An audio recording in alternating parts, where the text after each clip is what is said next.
Chapter 11. The Mystery of Sex Transmutation. The 10th Step Towards Riches. The meaning of the word transmute is, in simple language, the changing or transferring of one element or form of energy into another. The emotion of sex brings into being a state of mind. Because of ignorance on the subject, this state of mind is generally associated with the physical, and because of improper influences to which most people have been subjected in acquiring knowledge of sex, things essentially physical have highly biased the mind. The emotion of sex has back of it the possibility of three constructive potentialities. They are: 1. The perpetuation of mankind. 2. The maintenance of health. As a therapeutic agency, it has no equal. 3. The transformation of mediocrity into genius through transmutation. Sex transmutation is simple and easily explained. It means the switching of the mind from thoughts of physical expression to thoughts of some other nature. Sex desire is the most powerful of human desires. When driven by this desire, men develop keenness of imagination, courage, willpower, persistence, and creative ability unknown to them at other times. So strong and impelling is the desire for sexual contact that men freely run the risk of life and reputation to indulge it. When harnessed and redirected along other lines, this motivating force maintains all of its attributes of keenness of imagination, courage, etc., which may be used as powerful creative forces in literature, art, or any other profession or calling, including, of course, the accumulation of riches. The transmutation of sexual energy calls for the exercise of willpower, to be sure, but the reward is worth the effort. The desire for sexual expression is inborn and natural. The desire cannot and should not be submerged or eliminated, but it should be given an outlet through forms of expression which enrich the body, mind, and spirit of man. If not given this form of outlet, through transmutation, it will seek outlets through purely physical channels. A river may be dammed and its water controlled for a time, but eventually it will force an outlet. The same is true of the emotion of sex.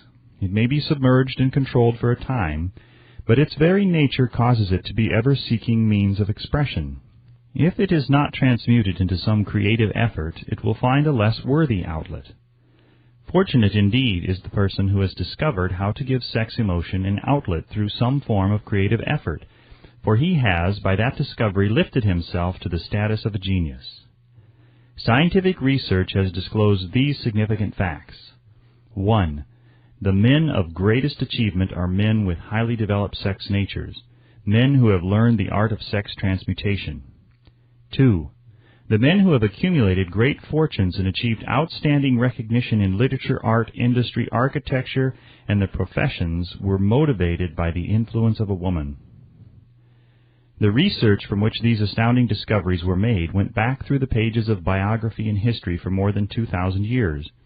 Wherever there was evidence available in connection with the lives of men and of great achievement, it indicated most convincingly that they possessed highly developed sex natures. The emotion of sex is an irresistible force against which there can be no such opposition as an immovable body. When driven by this emotion, men become gifted with a superpower for action. Understand this truth, and you will catch the significance of the statement that sex transmutation will lift one to the status of a genius. The emotion of sex contains the secret of creative ability. Destroy the sex glands, whether in man or beast, and you have removed the major source of action. For proof of this, observe what happens to any animal after it has been castrated. A bull becomes as docile as a cow after it has been altered sexually. Sex alteration takes out of the male, whether man or beast, all the fight that was in him. Sex alteration of the female has the same effect. The 10 mind stimuli. The human mind responds to stimuli through which it may be keyed up to high rates of vibration, known as enthusiasm, creative imagination, intense desire, etc. The stimuli to which the mind responds most freely are: 1. The desire for sex expression. 2. Love. 3. A burning desire for fame, power, or financial gain, money. 4. Music. 5. Friendship between either of those of the same sex or those of the opposite sex. 6. A mastermind alliance based upon the harmony of two or more people who ally themselves for spiritual or temporal advancement. 7. Mutual suffering, such as that experienced by people who are persecuted. 8. Autosuggestion. 9. Fear. 10. Narcotics and alcohol. The desire for sex expression comes at the head of the list of stimuli which most effectively step up the vibrations of the mind and start the wheels of physical action. 8 of these stimuli are natural and constructive. 2 are destructive. The list is here presented for the purpose of enabling you to make a comparative study of the major sources of mind stimulation. From this study, it will be readily seen that the emotion of sex is by great odds the most intense and powerful of all mind stimuli. This comparison is necessary as a foundation for proof of the statement that transmutation of sex energy may lift one to the status of a genius. Let us find out what constitutes a genius.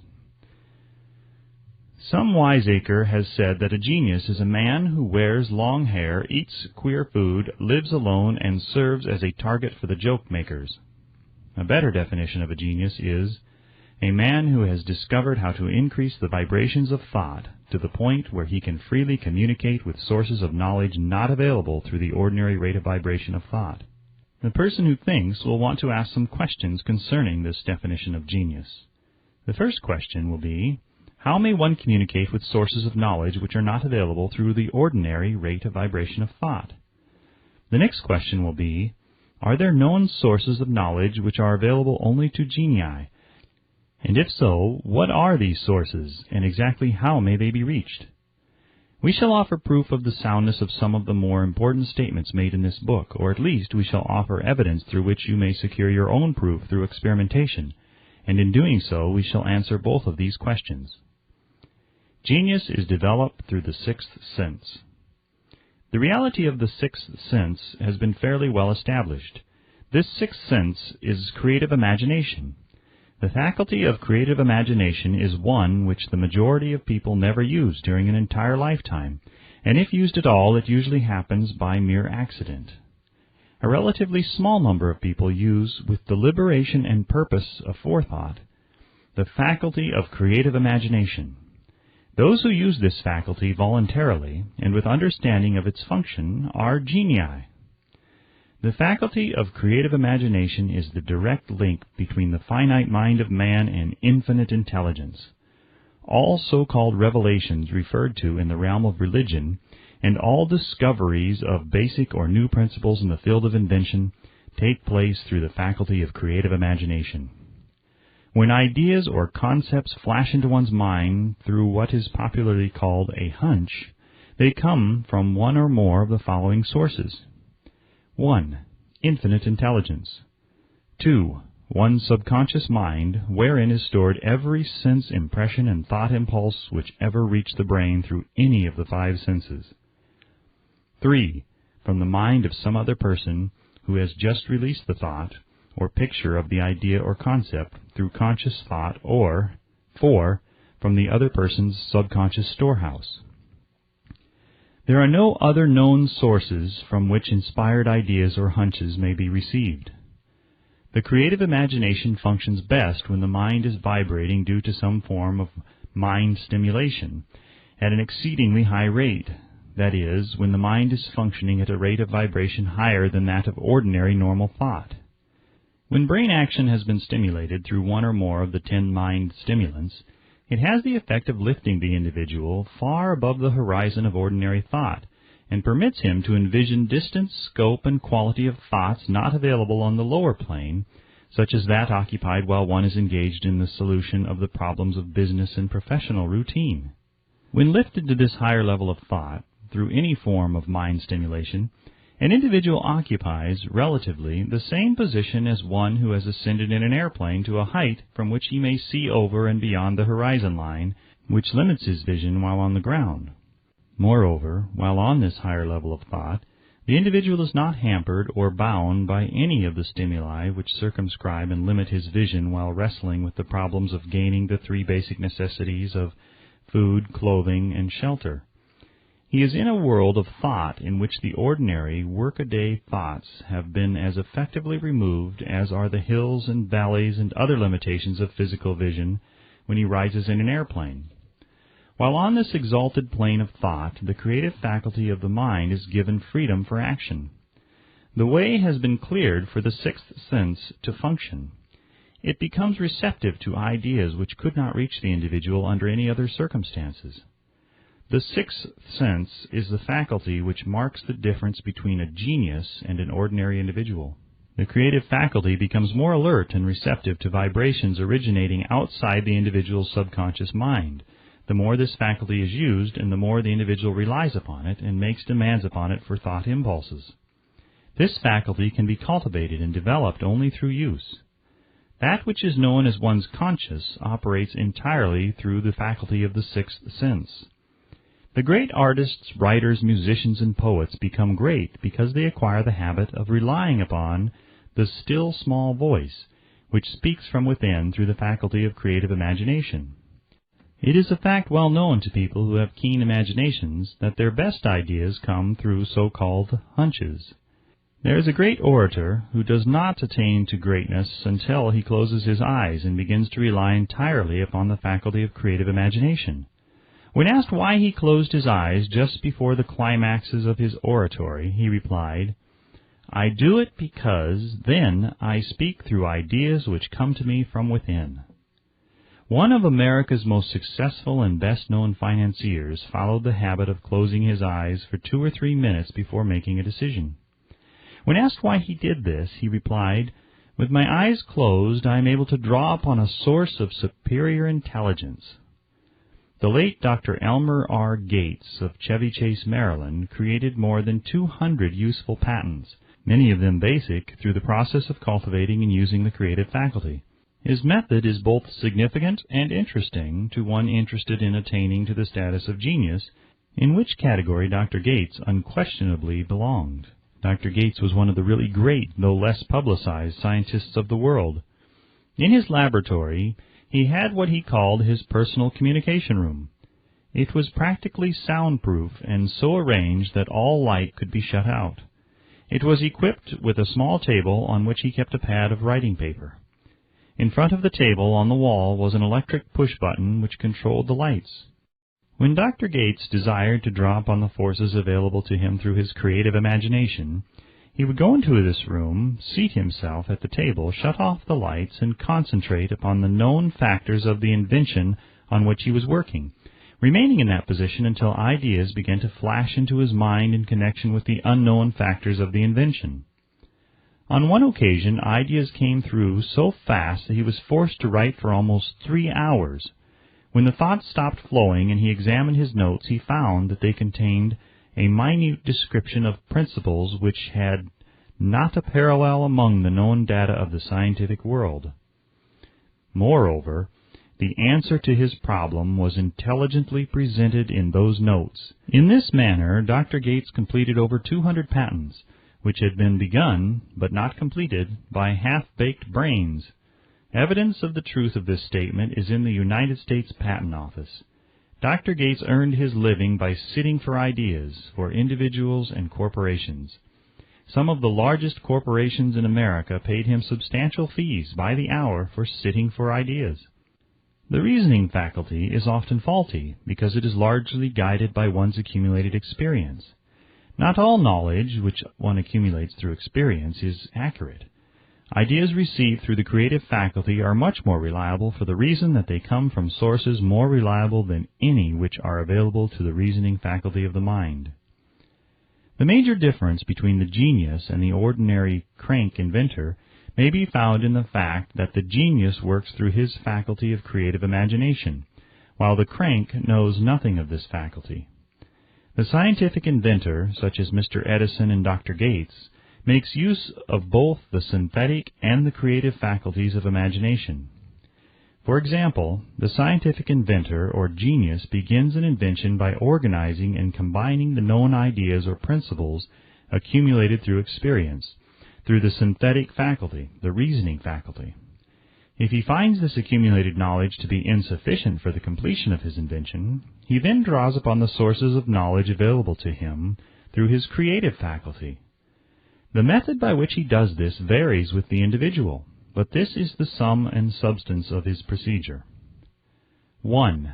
He stimulates his mind so that it vibrates on a higher than average plane, using one or more of the 10 mind stimulants or some other stimulant of his choice. 2. He concentrates upon the known factors, the finished part of his invention, and creates in his mind a perfect picture of unknown factors, the unfinished part of his invention. He holds this picture in his mind until it has been taken over by the subconscious mind, then relaxes by clearing his mind of all thought and waits for his answers to flash into his mind. Sometimes the results are both definite and immediate. At other times the results are negative, depending upon the state of development of the sixth sense or creative faculty. Mr. Edison tried out more than 10,000 different combinations of ideas through the synthetic faculty of his imagination before he tuned in through the creative faculty and got the answer which perfected the incandescent light. His experience was similar when he produced the talking machine. There is plenty of reliable evidence that the faculty of creative imagination exists. This evidence is available through accurate analysis of men who have become leaders in their respective callings without having had extensive educations.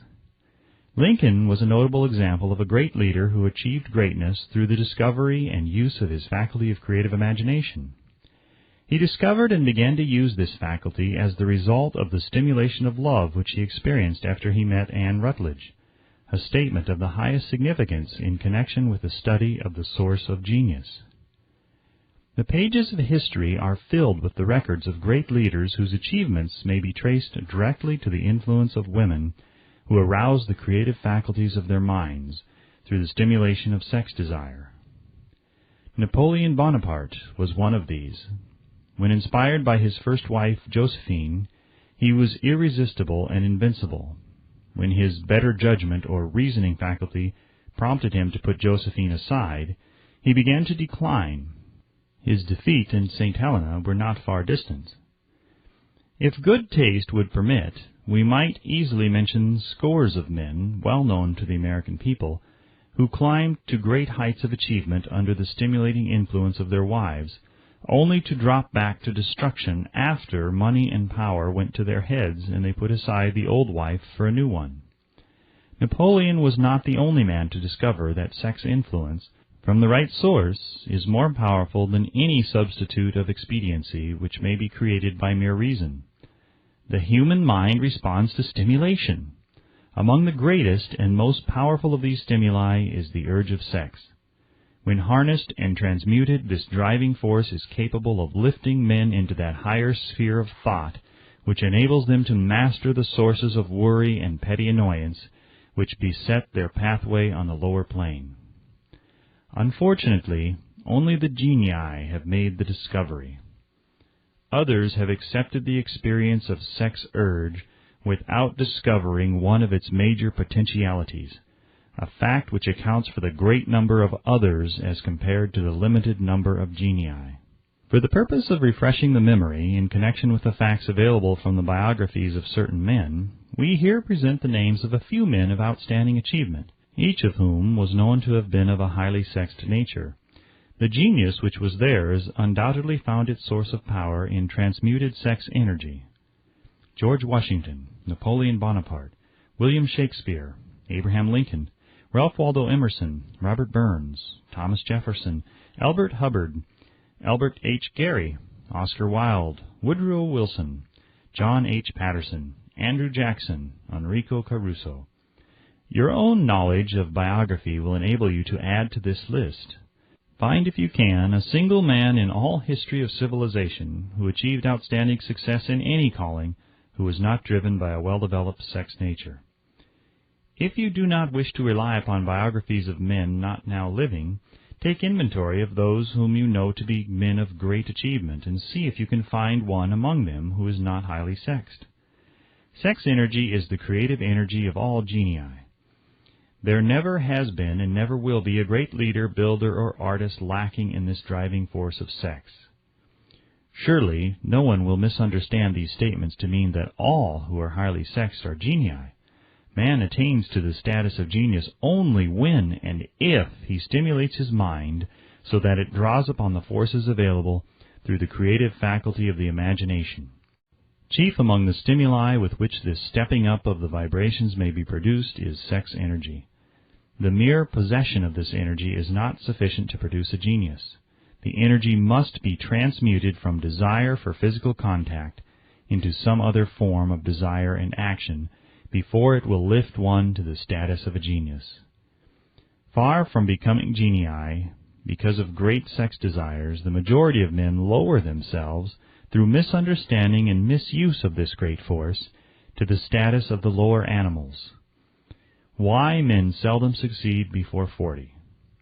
I discovered from the analysis of over 25,000 people that men who succeed in an outstanding way seldom do so before the age of 40, and more often they do not strike their real pace until they are well beyond the age of 50.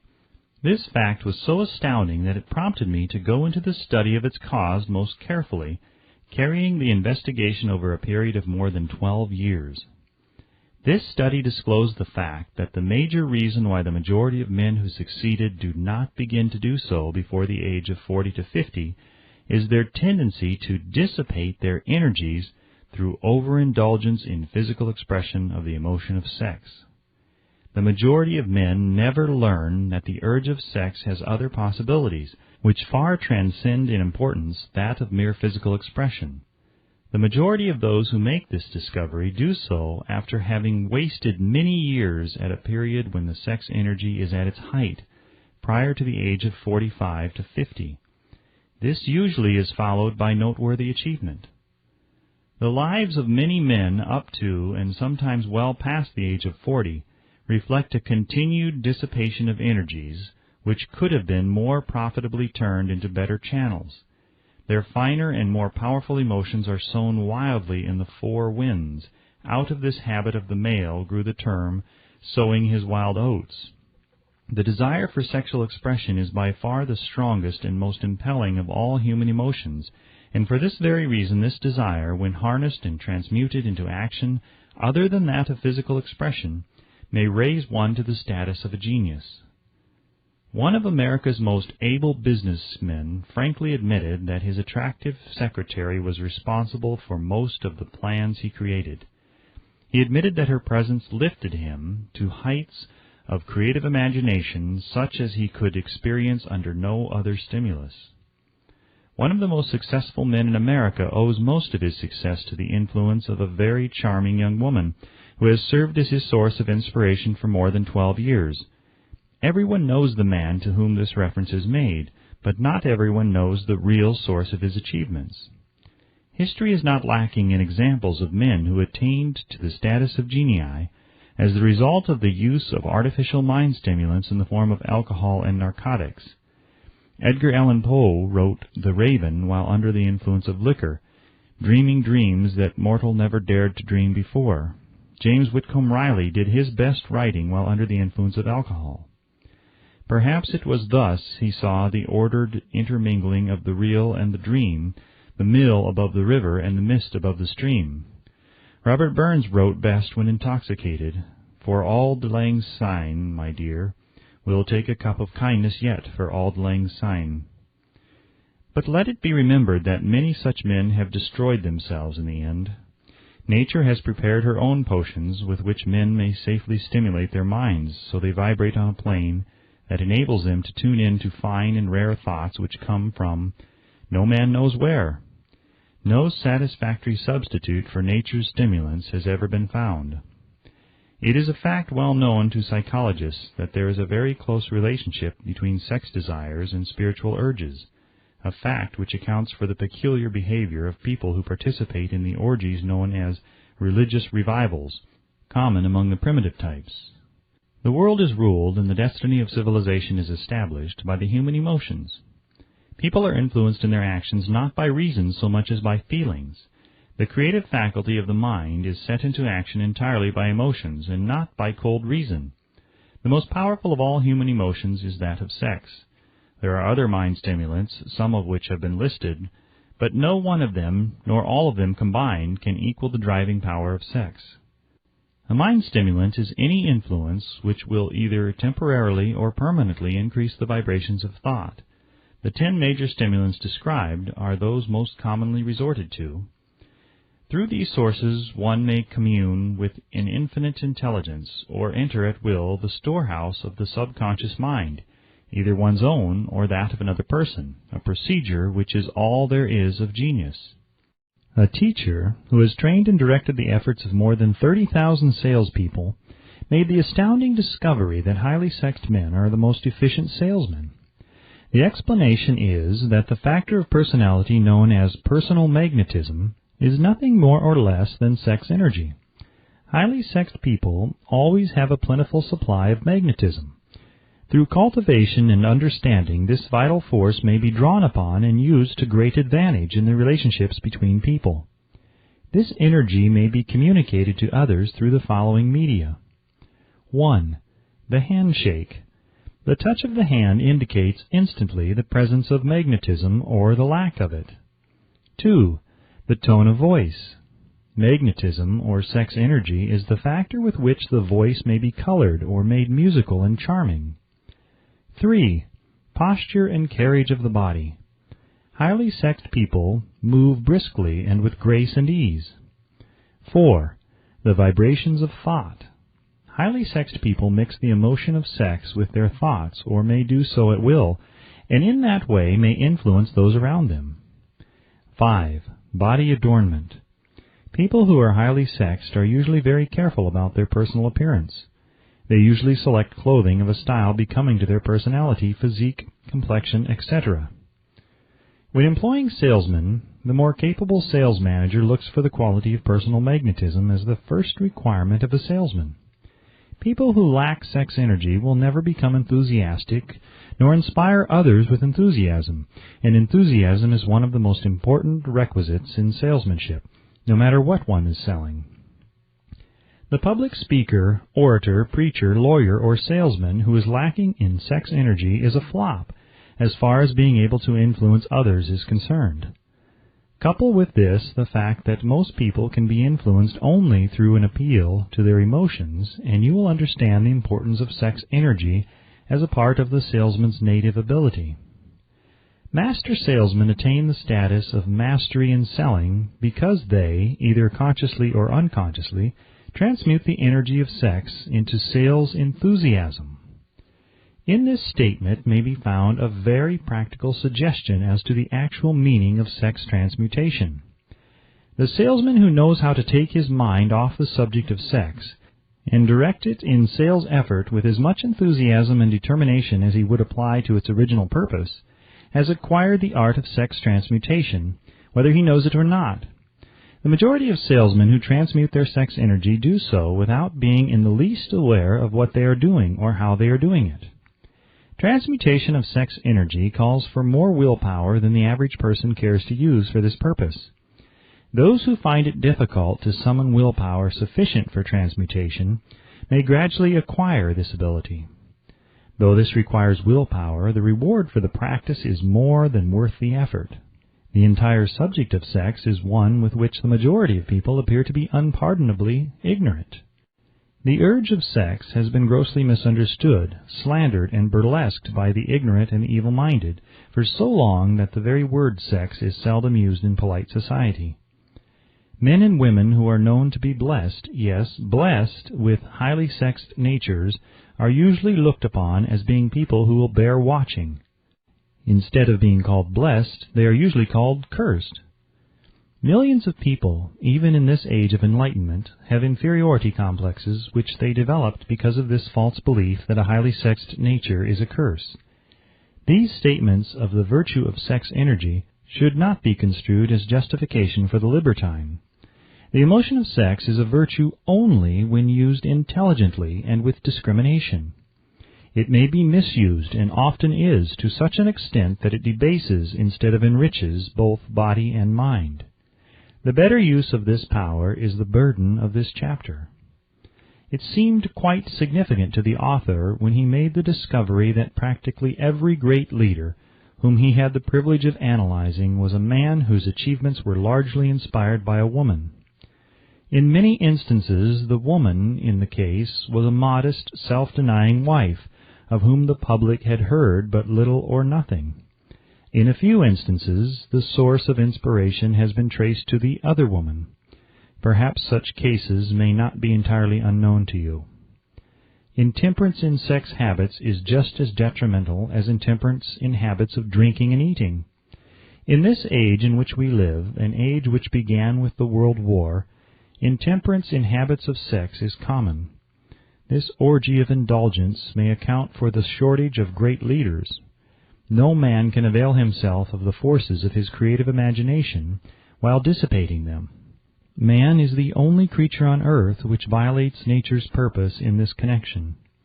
Every other animal indulges its sex nature in moderation and with purpose which harmonizes with the laws of nature. Every other animal responds to the call of sex only in season. Man's inclination is to declare open season. Every intelligent person knows that stimulation in excess through alcoholic drink and narcotics is a form of intemperance which destroys the vital organs of the body, including the brain. Not every person knows, however, that overindulgence in sex expression may become a habit as destructive and as detrimental to creative effort as narcotics or liquor. A sex-mad man is not essentially different than a dope-mad man. Both have lost control over their faculties of reason and willpower. Sexual overindulgence may not only destroy reason and willpower, but it may also lead to either temporary or permanent insanity. Many cases of hypochondria, imaginary illness, grow out of habits developed in ignorance of the true function of sex. From these brief references to the subject, it may be readily seen that ignorance on the subject of sex transmutation forces stupendous penalties upon the ignorant on the one hand, and withholds from them equally stupendous benefits on the other.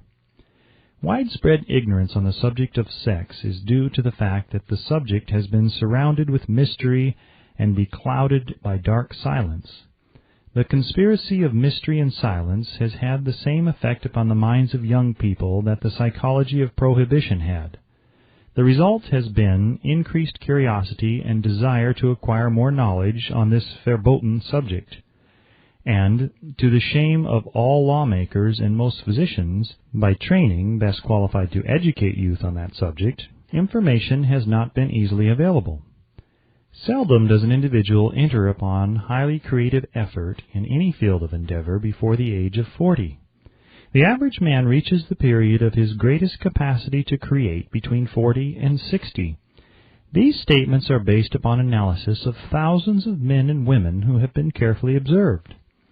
They should be encouraging to those who fail to arrive before the age of 40, and to those who become frightened at the approach of old age around the 40-year mark. The years between 40 and 50 are, as a rule, the most fruitful.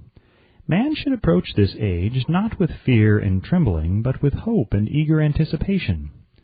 If you want evidence that most men do not begin to do their best work before the age of 40, study the records of the most successful men known to the American people, and you will find it. Henry Ford had not hit his pace of achievement until he had passed the age of 40. Andrew Carnegie was well past 40 before he began to reap the reward of his efforts. James J. Hill was still running a telegraph key at the age of 40. His stupendous achievements took place after that age. Biographies of American industrialists and financiers are filled with evidence that the period from 40 to 60 is the most productive age of man. Between the ages of 30 and 40, man begins to learn, if he ever learns, the art of sex transmutation. This discovery is generally accidental, and more often than otherwise, the man who makes it is totally unconscious of his discovery. He may observe that his powers of achievement have increased around the age of 35 to 40, but in most cases he is not familiar with the cause of this change, that nature begins to harmonize the emotions of love and sex in the individual between the ages of 30 and 40, so that he may draw upon these great forces and apply them jointly as stimuli to action. Sex alone is a mighty urge to action, but its forces are like a cyclone. They are often uncontrollable. When the emotion of love begins to mix itself with the emotion of sex, the result is calmness of purpose, poise, accuracy of judgment, and balance. What person who has attained to the age of 40 is so unfortunate as to be unable to analyze these statements and to corroborate them by his own experience?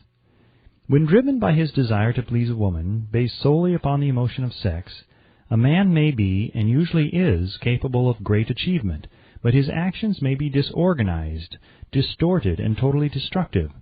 When driven by his desire to please a woman, based upon the motive of sex alone, a man may steal, cheat, and even commit murder. But when the emotion of love is mixed with the emotion of sex, that same man will guide his actions with more sanity, balance, and reason. Criminologists have discovered that the most hardened criminals can be reformed through the influence of a woman's love. There is no record of a criminal having been reformed solely through the sex influence. These facts are well known, but their cause is not. Reformation comes, if at all, through the heart or emotional side of man, not through his head or reasoning side. Reformation means a change of heart. It does not mean a change of head. A man may, because of reason, make certain changes in his personal conduct to avoid the consequences of undesirable effects, but genuine reformation comes only through a change of heart, through a desire to change. Love, romance, and sex are all emotions capable of driving men to heights of superachievement. Love is the emotion which serves as a safety valve and ensures balance, poise, and constructive effort. When combined, these three emotions may lift one to an altitude of a genius. There are genii, however, who know but little of the emotion of love. Most of them may be found engaged in some form of action which is destructive, or at least not based upon justice and fairness toward others. If good taste would permit, a dozen genii could be named in the field of industry and finance, who ride ruthlessly over the rights of their fellow men. They seem totally lacking in conscience. The reader can easily supply his own list of such men. The emotions are states of mind. Nature has provided man with a chemistry of the mind which operates in a manner similar to the principles of chemistry of matter. It is a well-known fact that through the aid of chemistry of matter, a chemist may create a deadly poison by mixing certain elements, none of which are in themselves harmful in the right proportions. The emotions may likewise be combined so as to create a deadly poison. The emotions of sex and jealousy, when mixed, may turn a person into an insane beast. The presence of any one or more of the destructive emotions in the human mind, through the chemistry of the mind, sets up a poison which may destroy one's sense of justice and fairness. In extreme cases, the presence of any combination of these emotions in the mind may destroy one's reason. The road to genius consists of the development, control, and use of sex, love, and romance. Briefly, the process may be stated as follows. Encourage the presence of these emotions as the dominating thoughts in one's mind, and discourage the presence of all the destructive emotions. The mind is a creature of habit. It thrives upon the dominating thoughts fed it.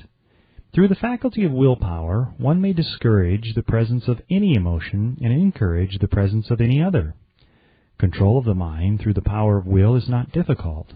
Control comes from persistence and habit. The secret of control lies in understanding the process of transmutation. When any negative emotion presents itself in one's mind, it can be transmuted into a positive or constructive emotion by the simple procedure of changing one's thoughts. There is no other road to genius than through voluntary self-effort. A man may attain to great heights of financial or business achievement solely by the driving force of sex energy, but history is filled with evidence that he may, and usually does, carry with him certain traits of character which rob him of the ability to either hold or enjoy his fortune. This is worthy of analysis, thought, and meditation, for it states a truth, the knowledge of which may be helpful to women as well as men. Ignorance of this has cost thousands of people their privilege of happiness, even though they possessed riches. The emotions of love and sex leave their unmistakable marks upon the features. Moreover, these signs are so visible that all who wish may read them. The man who is driven by the storm of passion, based upon sex desires alone, plainly advertises that fact to the entire world by the expression of his eyes and the lines of his face. The emotion of love, when mixed with the emotion of sex, softens, modifies, and beautifies the facial expression. No character analyst is needed to tell you this. You may observe it for yourself. The emotion of love brings out and develops the artistic and aesthetic nature of man. It leaves its impress upon one's very soul, even after the fire has been subdued by time and circumstance. Memories of love never pass. They linger, guide, and influence long after the source of stimulation has faded. There is nothing new in this. Every person who has been moved by genuine love knows that it leaves enduring traces upon the human heart. The effect of love endures because love is spiritual in nature. The man who cannot be stimulated to great heights of achievement by love is hopeless. He is dead, though he may seem to live. Even the memories of love are sufficient to lift one to a higher plane of creative effort. The major force of love may spend itself and pass away, like a fire which has burned itself out, but it leaves behind indelible marks as evidence that it has passed that way. Its departure often prepares the human heart for a still greater love. Go back into your yesteryears at times, and bathe your mind in the beautiful memories of past love. It will soften the influence of the present worries and annoyances. It will give you a source of escape from the unpleasant realities of life, and maybe, who knows, your mind will yield to you, during this temporary retreat into the world of fantasy, ideas or plans which may change the entire financial or spiritual status of your life. If you believe yourself unfortunate because you have loved and lost, perish the thought. One who has loved truly can never lose entirely. Love is whimsical and temperamental. Its nature is ephemeral and transitory. It comes when it pleases and goes away without warning. Accept and enjoy it while it remains, but spend no time worrying about its departure. Worry will never bring it back. Dismiss also the thought that love never comes but once. Love may come and go, times without number, but there are no two love experiences which affect one in just the same way. There may be, and there usually is, one love experience which leaves a deeper imprint on the heart than all the others. But all love experiences are beneficial except to the person who becomes resentful and cynical when love makes its departure. There should be no disappointment over love, and there would be none if people understood the difference between the emotions of love and sex. The major difference is that love is spiritual, while sex is biological. No experience which touches the human heart with a spiritual force can possibly be harmful, except through ignorance or jealousy.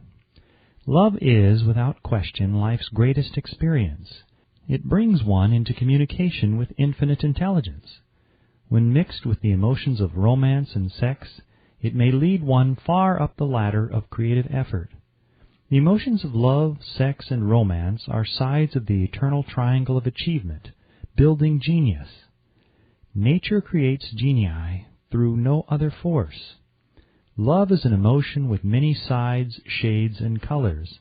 The love which one feels for parents or children is quite different from that which one feels for one's sweetheart. The one is mixed with the emotion of sex, while the other is not. The love which one feels in true friendship is not the same as that felt for one's sweetheart, parents, or children, but it, too, is a form of love. Then there is the emotion of love for things inanimate, such as the love of nature's handiwork. But the most intense and burning of all these various kinds of love is that experienced in the blending of the emotions of love and sex. Marriages, not blessed with the eternal affinity of love, properly balanced and proportioned with sex, cannot be happy ones, and seldom endure. Love alone will not bring happiness in marriage, nor will sex alone. When these two beautiful emotions are blended, marriage may bring about a state of mind closest to the spiritual that one may ever know on this earthly plane. When the emotion of romance is added to those of love and sex, the obstructions between the finite mind of man and infinite intelligence are removed. Then a genius has been born. What a different story is this than those usually associated with the emotion of sex. Here is an interpretation of the emotion which lifts it out of the commonplace and makes of it potter's clay in the hands of God, from which he fashions all that is beautiful and inspiring. It is an interpretation which would, when properly understood, bring harmony out of the chaos which exists in too many marriages.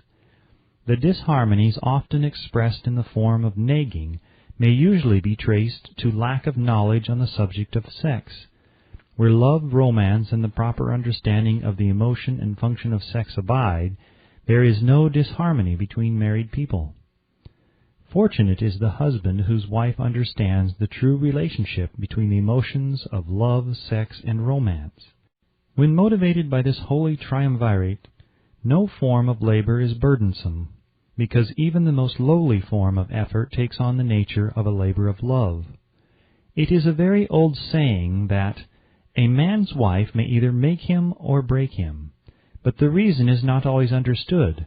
The making and breaking is the result of the wife's understanding or lack of understanding of the emotions of love, sex, and romance.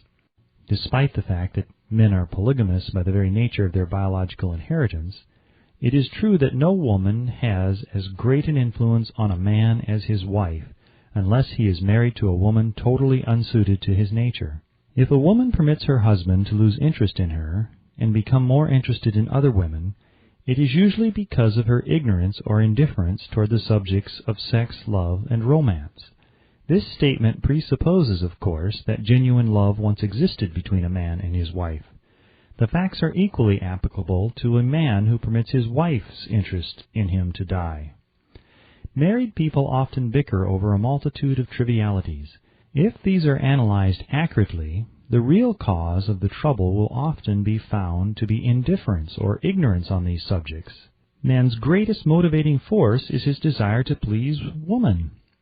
The hunter who excelled during prehistoric days before the dawn of civilization did so because of his desire to appear great in the eyes of woman. Man's nature has not changed in this respect. The hunter of today brings home no skins of wild animals, but he indicates his desire for her favor by supplying fine clothes, motor cars, and wealth. Man has the same desire to please woman that he had before the dawn of civilization. The only thing that has changed is his method of pleasing.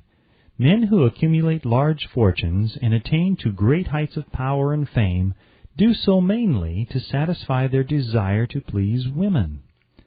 Take women out of their lives, and great wealth would be useless to most men.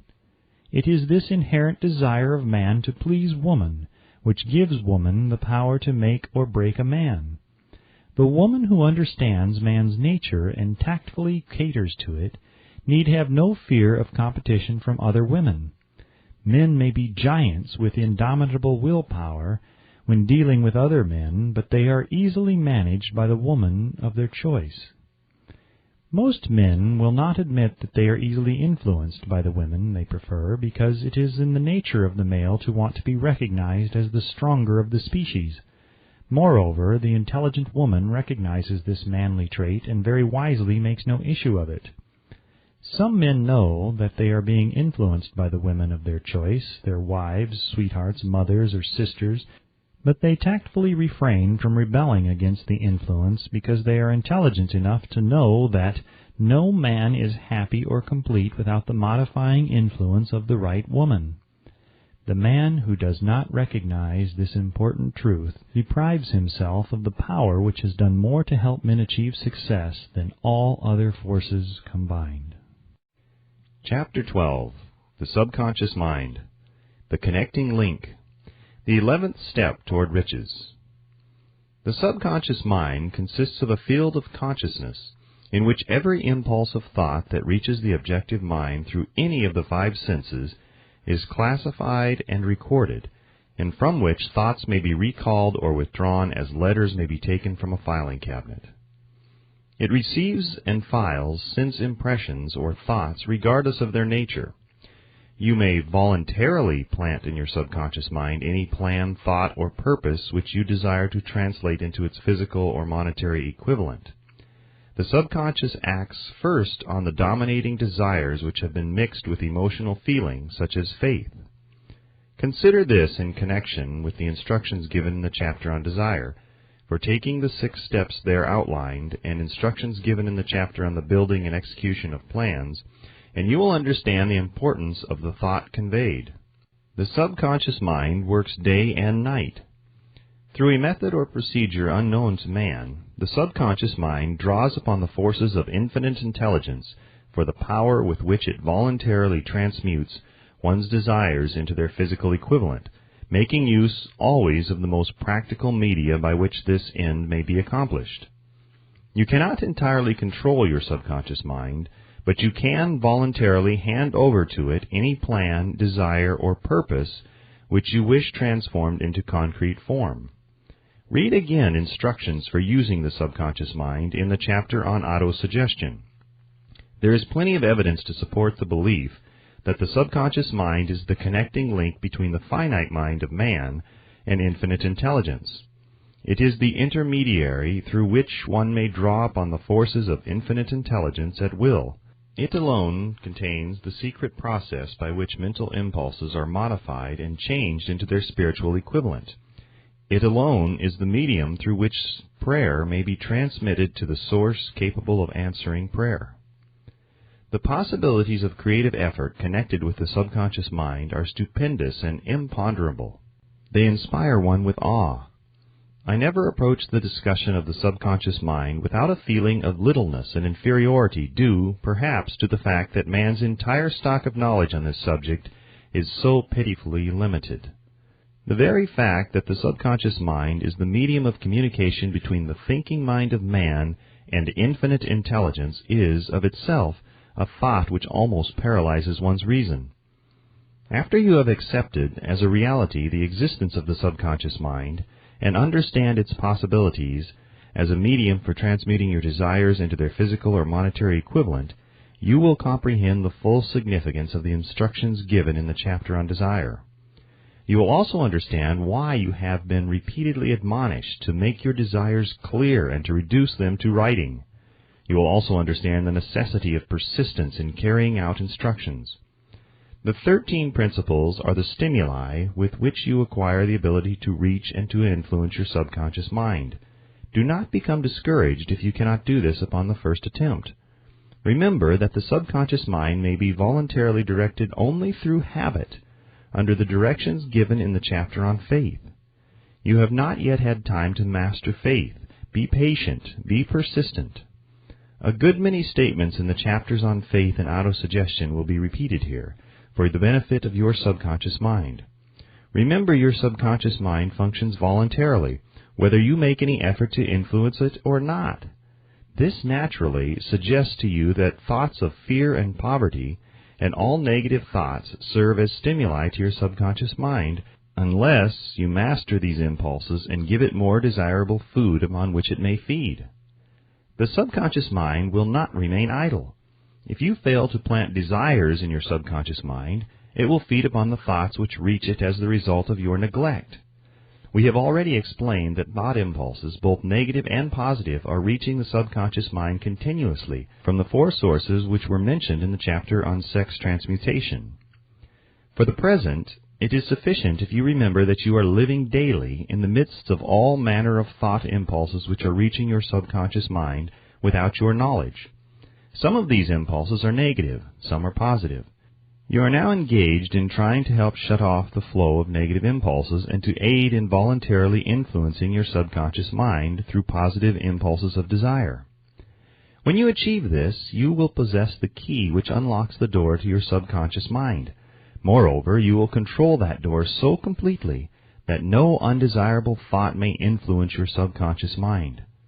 Everything which man creates begins in the form of a thought impulse. Man can create nothing which he does not first conceive in thought. Through the aid of the imagination, thought impulses may be assembled into plans. The imagination, when under control, may be used for the creation of plans or purposes that lead to success in one's chosen occupation. All thought impulses intended for transmutation into their physical equivalent, voluntarily planted in the subconscious mind, must pass through the imagination and be mixed with faith.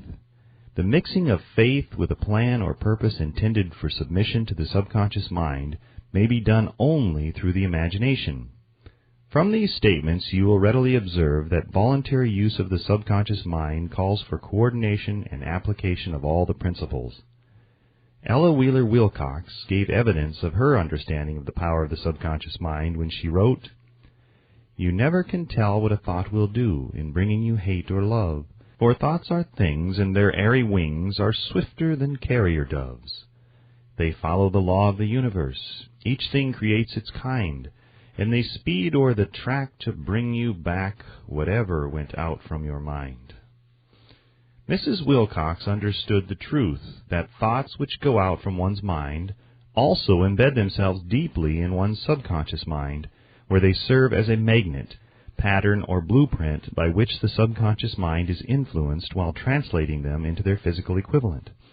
Thoughts are truly things for the reason that every material thing begins in the form of thought energy. The subconscious mind is more susceptible to influence by impulses of thought mixed with feeling or emotion than by those originating solely in the reasoning portion of the mind. In fact, there is much evidence to support the theory that only emotionalized thoughts have any action influence upon the subconscious mind. It is a well-known fact that emotion or feeling rules the majority of people. If it is true that the subconscious mind responds more quickly to and is influenced more readily by thought impulses which are mixed with emotion, it is essential to become familiar with the more important of the emotions. There are 7 major positive emotions and 7 major negative emotions. The negatives voluntarily inject themselves into the thought impulses which ensure passage into the subconscious mind. The positives must be injected through the principle of autosuggestion into the thought impulses which an individual wishes to pass on to his subconscious mind. Instructions have been given in the chapter on autosuggestion. These emotions or feeling impulses may be likened to yeast in a loaf of bread, because they constitute the action element, which transforms thought impulses from the passive to the active state. Thus may one understand why thought impulses, which may have been well mixed with emotion, are acted upon more readily than thought impulses originating in cold reason. You are preparing yourself to influence and control the inner audience of your subconscious mind, in order to hand over to it the desire for money, which you wish transmuted into its monetary equivalent. It is essential, therefore, that you understand the method of approach to this inner audience. You must speak its language, or it will not heed your call. It understands best the language of emotion or feeling.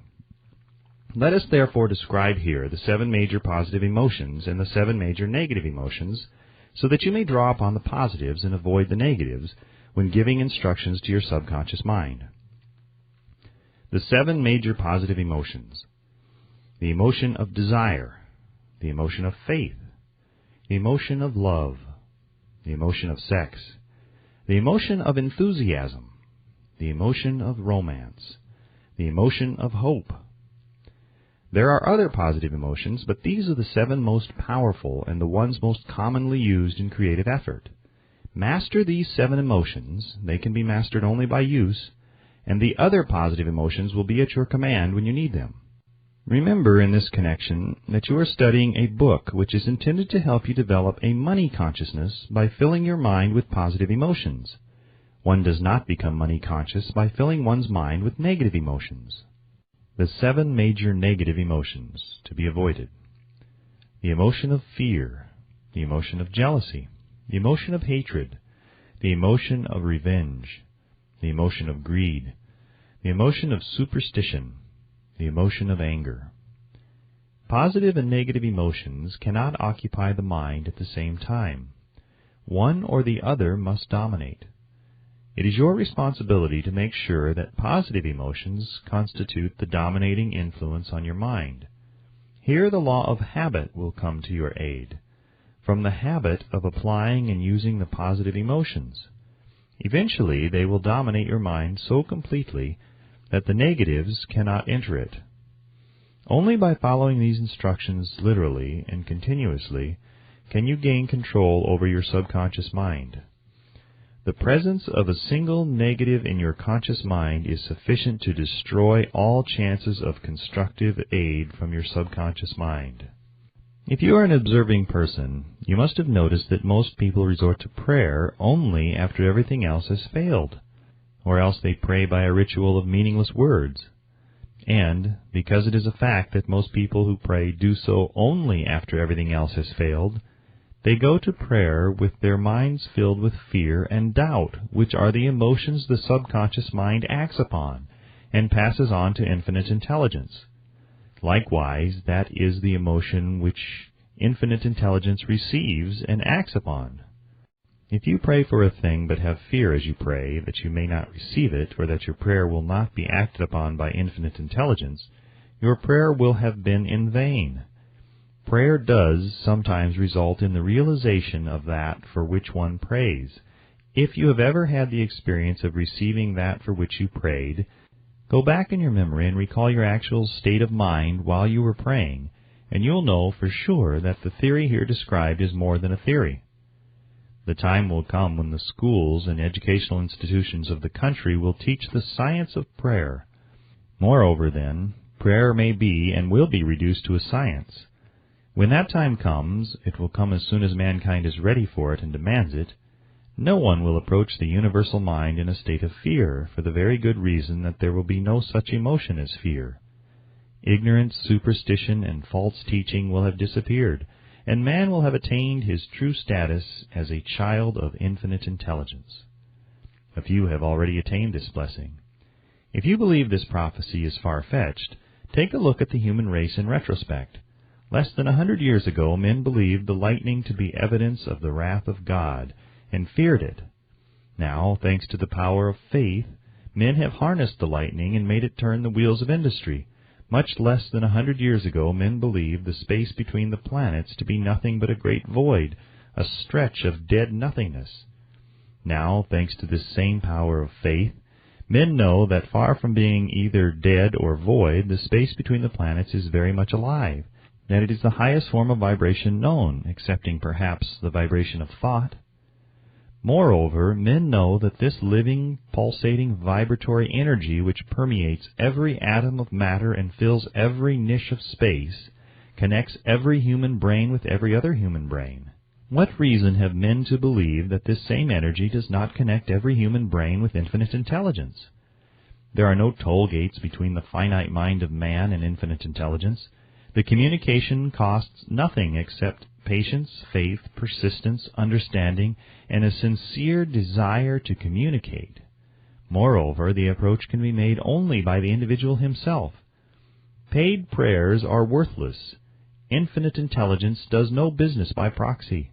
You either go direct or you do not communicate. You may buy prayer books and repeat them until the day of your doom without avail. Thoughts which you wish to communicate to infinite intelligence must undergo transformation, such as can be given only through your own subconscious mind. The method by which you may communicate with infinite intelligence is very similar to that through which the vibration of sound is communicated by radio. If you understand the working principle of radio, you of course know that sound cannot be communicated through the ether until it has been stepped up or changed into a rate of vibration which the human ear cannot detect. The radio sending station picks up the sound of the human voice and scrambles or modifies it by stepping up the vibration millions of times. Only in this way can the vibration of sound be communicated through the ether. After this transformation has taken place, the ether picks up the energy, which originally was in the form of vibrations of sound, carries that energy to radio receiving stations, and these receiving sets step that energy back down to its original rate of vibration, so it's recognized as sound. The subconscious mind is the intermediary, which translates one's prayers into terms which infinite intelligence can recognize, presents the message, and brings back the answer in the form of a definite plan or idea for procuring the object of the prayer. Understand this principle, and you will know why mere words read from a prayer book cannot and will never serve as an agency of communication between the mind of man and infinite intelligence.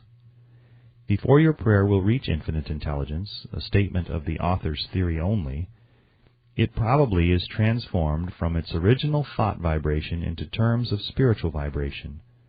Faith is the only known agency which will give your thoughts a spiritual nature.